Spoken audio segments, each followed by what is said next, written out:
सेवाव्रती परिचारिकांच्या सन्मानार्थ 12 मे रोजी जागतिक परिचारिका दिन सर्वत्र साजरा होतो। संगमनेरमध्ये देखील परिचारिका दिन उत्साहात साजरा झाला। रुग्णसेवा हीच ईश्वर सेवा म्हणून वाटचाल करणाऱ्या परिचारिकांना आजच्या दिनी शुभेच्छा देऊन त्यांचा गौरव करण्यात आला। कुटे हॉस्पिटलच्या परिचारिकांनी या दिनी आपली भावना प्रकट केली आहे। रुग्णसेवा ही ईश्वर सेवेप्रमाणे असते। दररोज सकाळी लवकर येऊन त्यांची सेवा करणे, दिवसभरात सांगितल्याप्रमाणे त्यांची काळजी घेणे हे आमचे कर्तव्य असते आणि यातून जो आनंद मिळतो तो आनंद कोणत्याच गोष्टीत नसतो। तो आनंद म्हणजे वेगळाच असतो।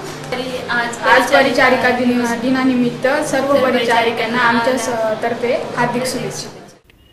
रक्ताच्या नात्यापेक्षा माणुसकीच्या श्रेष्ठ नात्यातून परिचारिका आपल्या कार्यातून स्नेहबंध निर्माण करतात। हॉस्पिटलमध्ये एकाकी भावना निर्माण झालेल्या रुग्णाच्या जीवनात खऱ्या अर्थानं हास्य फुलवणाऱ्या समस्त परिचारिकांना आजच्या दिनी सलाम। सी मूव्हीज एंड न्यूजसाठी कॅमेरामन सुखदेव गाडेकर, संगमनेर।